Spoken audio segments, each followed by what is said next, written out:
కళ్యాణ్ గారు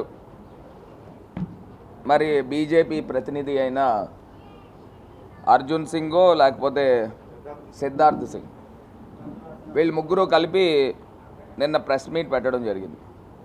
press meet పెట్టి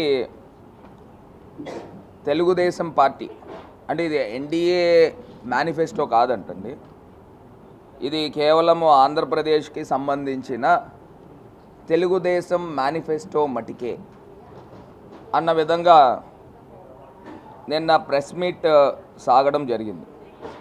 ఆ ప్రెస్ మీట్లో కూడా నిన్న విజువల్స్ అందరూ చూసే ఉంటారు నాకు తెలిసి. ఆ విజువల్స్ కూడా ఏ రకంగా ఉన్నాయి, బీజేపీ ఎంత రిలక్టెంట్గా ఉంది. ఆయన పాపం సిద్ధార్థ్ సింగ్ అన్న అతనికి అర్థం కావట్లేదు, వీళ్ళు మేనిఫెస్టో పట్టుకుంటే మాకంటుకుపోద్దా, వీళ్ళు మేనిఫెస్టో పెడితే ఈ చంద్రబాబు నాయుడు నోటుకొచ్చిన హామీలు ఇచ్చాడు. అతని పేరే ఆల్ ఫ్రీ బాబు.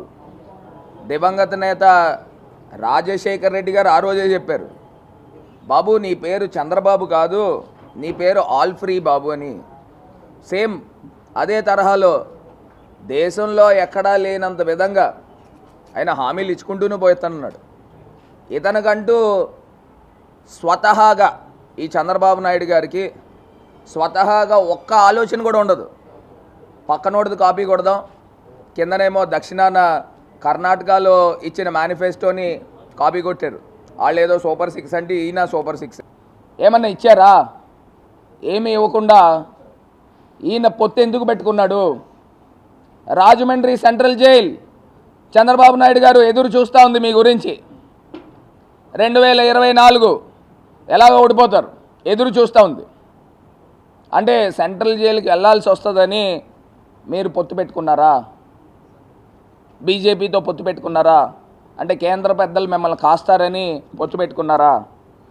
అంటే ఇక్కడ దీన్ని బట్టి అర్థమైంది ఏంటంటే ఇక్కడ ప్రజల బాగోగుల గురించి ఈయన పొత్తు పెట్టుకోలేదండి. కేవలము ఈయన కొడుకు జైలుకి వెళ్ళాల్సి వస్తుందని ఆయన బీజేపీతో పొత్తు పెట్టుకున్నారనేది వాస్తవమైన విషయంగా కాపీలు తీపించు, 10 కాపీలు వాస్తవమైన విషయంగా ఇవాళ ప్రజలందరికీ కూడా తెలియపరుస్తూ ఉన్నా. ఇది కాదా అభివృద్ధి అంటే? పేద ప్రజలను అందరినీ కూడా పైకి తీసుకొస్తూ ఉంటే ఇది కాదా అభివృద్ధి అంటే? ఈ చంద్రబాబు నాయుడు గారు ప్రజల్ని ఒక్కసారి ఒకటే మాట ఆలోచన చేయమని కోరుతా ఉన్నా. ఫైనల్గా చెప్తా ఉన్నా, వెన్నుపోటు పొడిచి సొంత మామకు వెన్నుపోటు పొడిచి కుర్చీ ఎక్కాడు. 1999లో వాజ్పేయి గారు కార్గిల్ వారు ఫుల్ ఇమేజ్ ఉంది, ఆయన్ని అడ్డు పెట్టుకుని కుర్చీ ఎక్కాడు.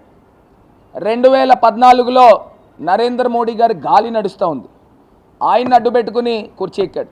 3 సార్లు కుర్చీ ఎక్కిన చంద్రబాబు నాయుడు స్వతహాగా ఎక్కినవాడు కాదండి. He is not a son. ఇంకొకళ్ళ ఆకర్షణ ఈయన లాక్కుని ఈయన పైకి వస్తాడు తప్పితే ఈయన సొంతంగా వచ్చేదానికి ఏం లేదు. ప్రజలను గమనించమని కోరుతా ఉన్నా. 2019లో ఏమైందండి?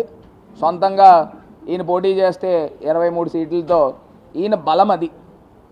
చంద్రబాబు నాయుడు గారి బలం అంతే. జగనన్న గారికి చంద్రబాబు నాయుడు గారికి నక్కకి నాగలోకానికి ఉన్నంత తేడా ఉంది. జగనన్న ఇక్కడెక్కడో ఉంటే చంద్రబాబు నాయుడు గారు ఇక్కడ ఉన్నారు. ప్రజల్ని ఒక్కసారి ఆలోచన చేయండి. ఒకవేళ చంద్రబాబు నాయుడు వస్తే 3 సిలిండర్లు ఇస్తాడని అనుకుంటున్నారేమో.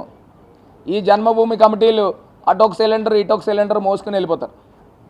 ఈ పరిస్థితులు జరుగుతాయి. సో ప్రజల్ని ఆలోచన చేసి తమ అమూల్యమైన ఓటు, అతి పవిత్రమైన ఓటు మరి ఫ్యాన్ గుర్తుకు వేయడం వలన ఆంధ్రప్రదేశ్ రాష్ట్రంలో ప్రజలందరికీ న్యాయం జరుగుతుంది. సో ఇది స్టేట్ వైడ్. రేపు సార్వత్రిక ఎన్నికల్లో మరి రాజమండ్రి అసెంబ్లీ నుంచి మరి